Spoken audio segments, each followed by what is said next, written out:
ریاض شهید رحم الله دا غیر ټول ډیټا چې ګوري هغه د باجوړ محسنو د باجوړ یو سوشل ورکرو دا غیر د حفاظ سره مینه و د باجوړ په درنې کې د شپې نا وخت پورې به د هغه علماء دیوبند سره راسو نعتونه به وي تلاوتونه به کول په دین مینو په شریعت مینو په اسلام مینو په پاکستان مینو په اسلام مینو په باجوړانو مینو نن زموږ په منځ کې نشته خو د الله مخې له په دنګې غړۍ باندې تلي د شهادت درجه دا ډېره اوچته ده نن ولا په دې اجتماع کې دعا کېږي باجوړان ډېر په ننګ او فخر سره یادېږي چې او ریحان صاحب یو باجوړی بچی چې هغې د پاکستان دپاره د انسانیت دپاره د خپل باجوړ د حقوقو دپاره خپل ځان په وینو باندې ولمبه او د شهادت په اوچته درجه باندې وختلو باجوړ بچی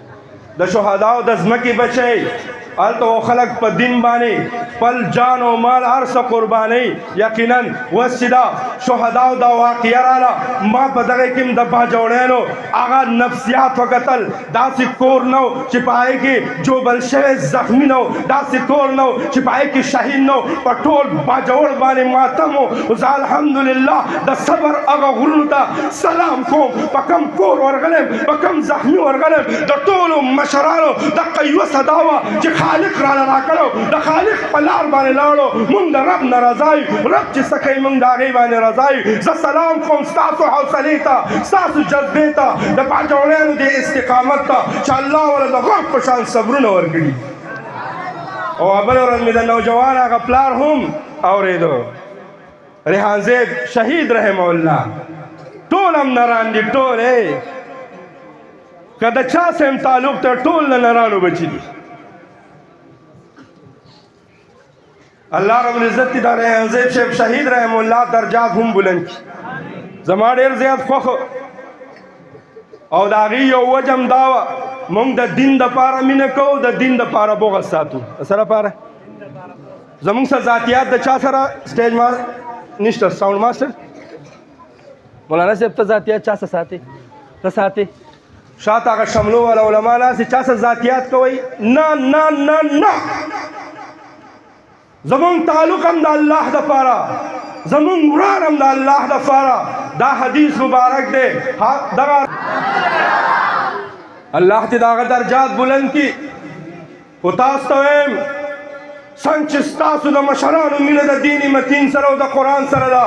دقه شان به خپله مینه او محبت د قرآن او د مدارسو سره ساتئ که نه مولانا سهیل صاحب حقانی صاحب دامت برکات ملالیه ټیم په ټیم باندې به د دې پوښتنې له ورځئ که نه د مدرسې چې څومره ضرورتونه دي به دغه محنت مشقت کې به ورسره کلک ودرېږئ که نه او خفه کېږئ به نه عالم ملا چېرته نه ده بېللی څه عالم ملا ما د تبلیغیانو مثال درکو دوی په دې دکان باندې شروع شي خو یو هم مانځلی نه راځي ټول بېلمازه دي اوس که دغه طرف ته ځم نو سید صاحب وایي چې ګورئ مې ښه جي ټیک ده که نه الله دې زموږ بچي ټول مانګزار کړي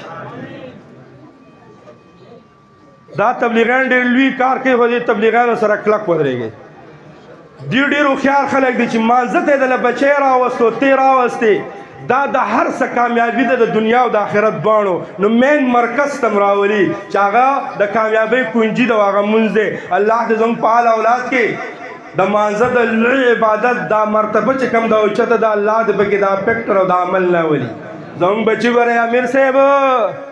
10 بجې پاسي او طالب څه ټایم پاسي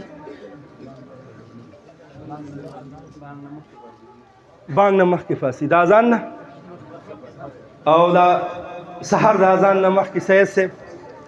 او زموږ دا بل بچی څه ټایم پاسي کیمرامین صاحب 10 بجې بیا څه کوي